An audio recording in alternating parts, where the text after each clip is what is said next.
Hi, my name is Dr. Glenn DuPont, and I'm a dentist here in St. Petersburg, Florida. Actually, I've been a dentist here for 35 years now.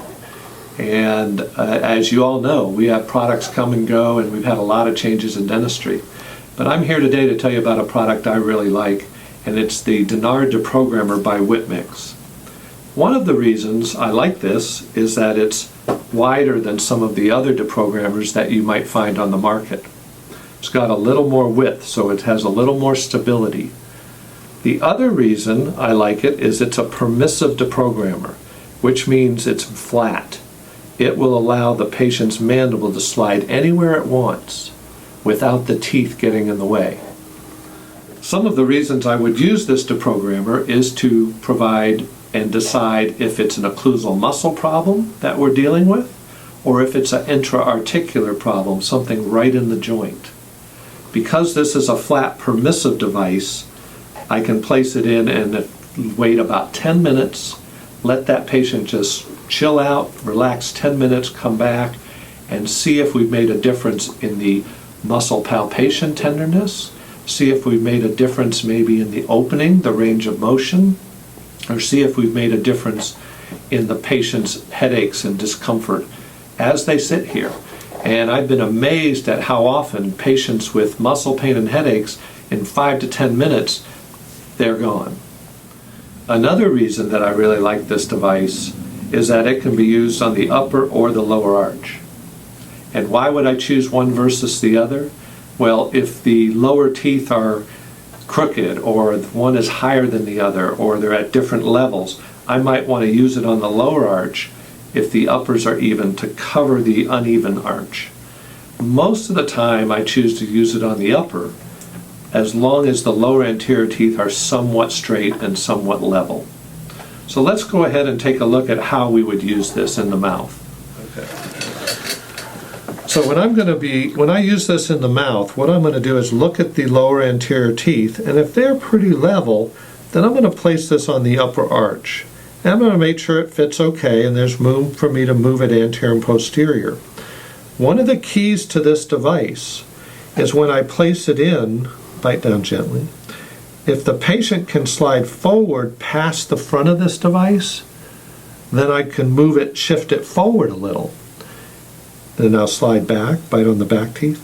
If the patient is biting way back, let's say a class 2 patient, I can actually move it back a little bit to cover that. I want to cover the patient's total extent of protrusion. Open up. So once I've put it in there and I've sort of decided where I'm going to be placing it, then I can go ahead and reline this. And this is the beautiful thing about this, it can be done quickly and efficiently. So now we're ready to place this in the mouth, and I like using a really rigid, firm bite registration material to place that. And I used to cut retention in these to help retain that material in, but as you can see, they've designed that into this deprogrammer. So they've designed some retentive areas in the deprogrammer. So all I need to do is take my real firm bite registration material and place it in. And I want to fill it up all the way up. I want plenty in there. I'm going to place that on the mouth. I don't want any extending past the occlusal plane here. See the whale tail? And then I like to use this, a whale tail by Great Lakes. Bite down gently, hold gently. Okay, open. And what that does is that positions that perpendicular to the long axis of these lower anteriors as they close. And before that sets totally, I can bite down gently, open, make sure that's hitting, and then you don't want to touch it. You don't want to move it. You want to make sure that that stays nice and rigid and sets up. If you have the patient bite, if you have the patient move around, it'll actually loosen that up, and then it won't be retentive. And don't be afraid if you get material coming back this way or this way on it. That's fine, as long as it's not below this plane of occlusion here, the plane of this device. Let's have a little, do you have an excavator or something? If you get a little excess material on the top of it, make sure you remove that. We don't want anything rough, anything bumping around. Make sure it's nice and smooth. Very good. And this material sets very quickly, which is why I like it. So now it's pretty well set. I can manipulate the patient and just let your jaw relax gently. And slide forward gently and back. As far forward as you can and back. Okay. So we can see this patient's moving forward and back. And nice and relaxed. Now, just relax on that. I can actually let the patient relax on this as it is and walk away for 5 or 10 minutes and then come back and see how she's doing. Another thing that you can do, which is very nice, is to put some articulating paper in and bite down, slide forward and back, forward and back. You can actually create almost like the old-fashioned Gothic arch of looking at the extent of the protrusion. Now, when the patient slides back, let me see a mirror. Let's see a probe. So I can look at this line here where the patient's on the articulating paper, and I can see the distal extent of the line and the mesial extent. So we're going to mark that again. Go ahead, bite down. Forward and back, open. And that distal extent of that mark is very close to centric relation. It may not be centric relation because we haven't really diagnosed if there's an intra-articular problem or if there's something going on in the joint or some inflammation. But that's very close to centric relation. And it may be centric relation once we get it all said and done, but at this point we can't be confident of that. But we do know that's the distal extent of her motion, of her protrusion and back into the condyles here. So I can go ahead and manipulate that. Now slide forward, back. Is that comfortable? Mm-hmm. Okay. Slide left and right a little bit. Okay, good. So let's mark that with red. So I'm going to mark left and right with red. Bite down, slide left and right. And what I'm feeling for is any kind of bumps. So notice my hands are on her mandible and I'm feeling, bite down, slide left and right. I'm feeling for any kind of bumps. Okay, relax there. Especially keep an eye on these eye teeth, these lower cuspids as they come up. And bite down. If she slides and if this cuspid was higher, it might bump on that device, and we don't want that. We don't want anything bumping on the deprogrammer at all. Okay? And then we can just let her relax and come back and we can retest the muscles. Now another nice thing about this device is when I come back and everything is more comfortable and I feel like the patient's looser and I feel like I'm closer to centric relation, I can load test comfortably, I feel like it's a occlusal muscle, not an intra-articular problem, I can record that relationship with a bite registration material. There's two types that we use. One is the bite putty and the other is wax. So let me show you how we would use both of those at this time. How's your muscle comfort at this time? Good. Good? Mm-hmm. Now open, let your jaw relax gently. When I give a little pressure here, is there any tenderness in either joint? No. Okay, let me give a little more pressure. How's that? Is that comfortable? Mm-hmm. Now you squeeze hard. Squeeze hard. Any tenderness in either joint? Mm-mm. Okay.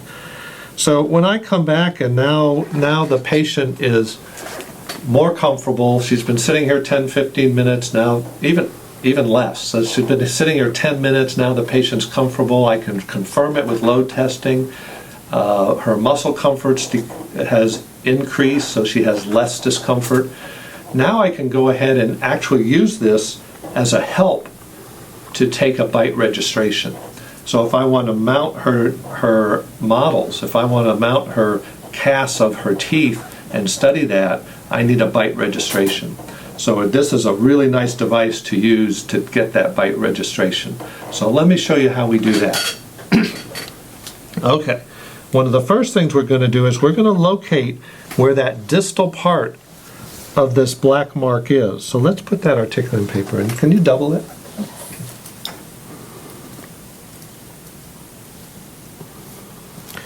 So we're going to remark this. Now that we're comfortable, bite down, slide forward and back, open. So we're going to remark it and then close slowly. Good. Open a little. Let your jaw relax. All right, we're hitting at the same spot whether I manipulate or she closes, right at the back part of that mark. So I'm going to get a little flowable composite. Open up. And the first thing I'm going to do is roughen that area. I'm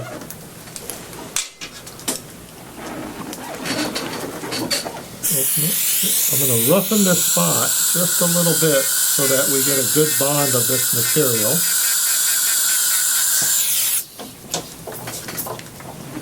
And let's have a little, do you have that Vaseline still? And I'm just going to put a little bit of Vaseline, a little bit of mask on these edges. Very little, very little bit. And close slowly. Open up. And I'm going to put a little bit of flowable material here. Not much. I want you to see how little we're putting. We don't want a big, a large amount. We don't want to affect the arc of closure. Now, close slowly. Hold it gently right there. Don't move. And we can polymerize that. Now that patient will go to that spot time and time again. Open up. Okay, open.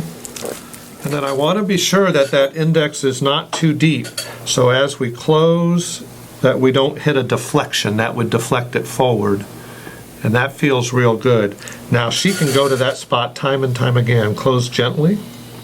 Right into that spot. So now it's real easy, very easy at me at this point to then put whatever material I want to record this bite registration. So let me show you first using bite putty.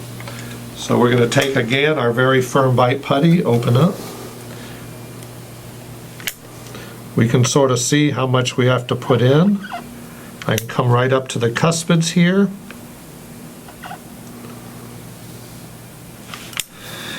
Let your jaw relax, close slowly, right into that spot, hold it right there. She closes right in, and I can just let that set. All I want is just cusp tips.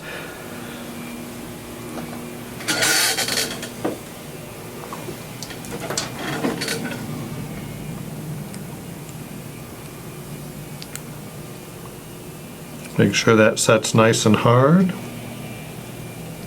Okay, open up.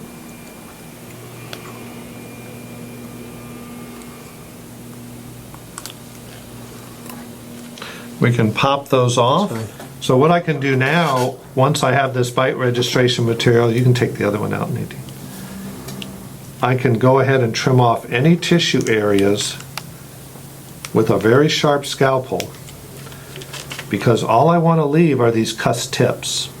Notice how this is really deep. Gets around all into the interproximal and into some tissue areas. So I can trim all of that away and just be left with the cusp tips. That will then very accurately mount those models. Okay, so let me do the other side. And so again, what you see is just cusp tips, and trim off anything else that's not necessary. So that would be using bite putty. And then we put those back in and verify them. So I'll go ahead and slip this back in.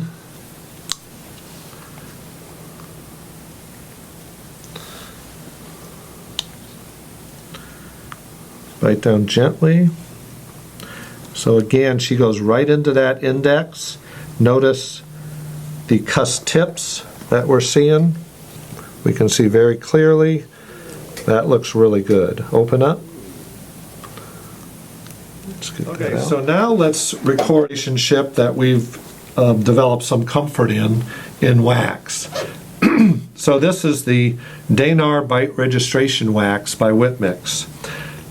One thing I want you to notice is it is already cut out for you to fit around this deprogrammer.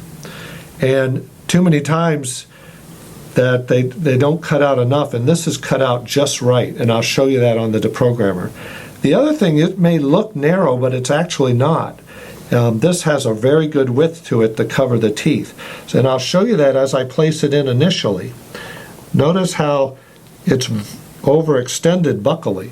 So it gives us plenty of room to trim this to fit our patients, whether they're small or large. So let's go ahead and we're going to heat this up and fit this in the mouth. And notice we don't have to heat the whole thing. You could use a water bath if you wanted, which works very well, but I tend to want to keep the middle a little bit firmer, so I heat just down the sides. We're not trying to capture the anterior teeth with this. We're trying to just capture the bicuspids and the molars.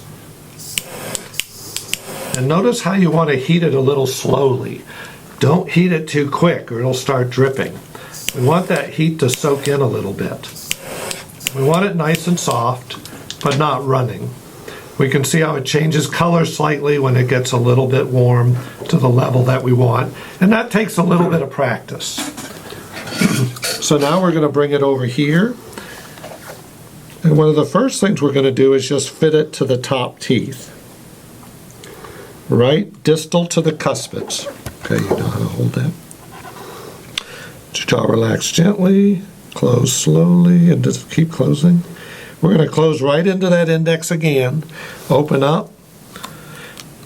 And notice how quickly we can work. So now I have indentations of the patient's teeth. I can take some large scissors like this, cut right down the buccal cusp tips, remove the distal tissue area from the distal of the second molars.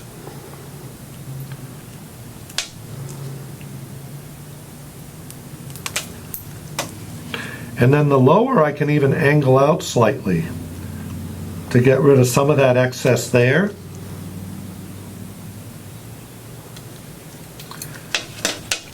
And if I have to, I can reheat it a little bit, but a lot of times we don't even have to reheat it if we work quick enough. Very nice. Slip it right back in. Okay. My assistant will hold it. And Nadine does a really good job here holding that and getting out of my way. Close slowly. Squeeze. Hold it right there. Okay. Don't move.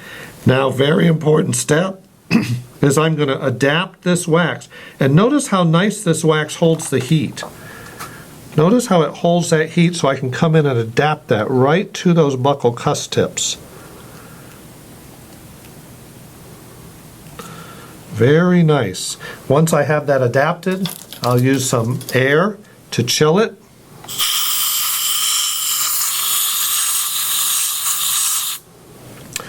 Open.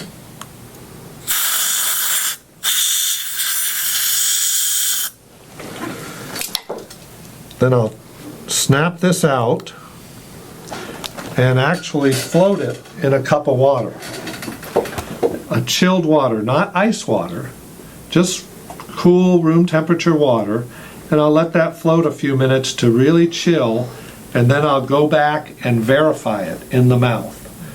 So you can see how we've got nice just cusp tips again on this.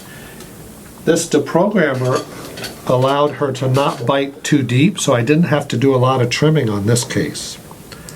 We'll slip that back in. The first thing I'm going to check is it solid on the upper arch? It's solid. I'm not getting any rocking.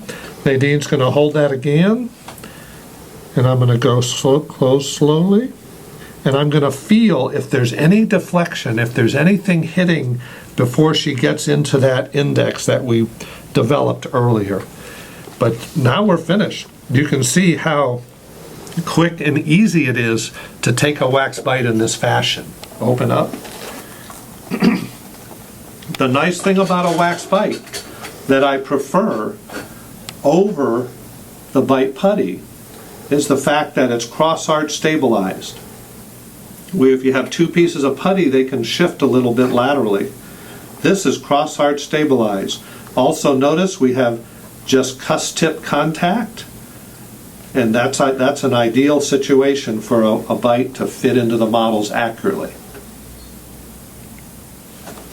Now I'll go ahead and float this, and that's how we will store this, floating in water until we're ready to use it. One of the things that I've tried to show today is that the Denar Deprogrammer by Whitmix is one of my favorites, and the reasons for that. But I also mainly wanted you to see how easy it is to use to deprogram a patient who has a occlusal muscle problem, and how easy it is to use the Denar Wax to record that centric relation. One thing I feel I should mention, when that wax is used to mount models, one of the key reasons for that wax is that it's brittle. And if that goes on the model and it's forced, it'll break. But that's good because it shows you that there's a problem. Something wasn't fitting right. But once that wax is cooled, it's very brittle. So handle it carefully and be aware of trimming it as you need to so that it fits the model real well and that it doesn't break when you're putting it on the models. But that's one of the keys to using that wax. That's why I like it so much. But again, one of the things I wanted you to see is how quick and easy we can deprogram a patient, capture a bite registration, and use that to mount models that we can then study the case further and decide what needs to be done.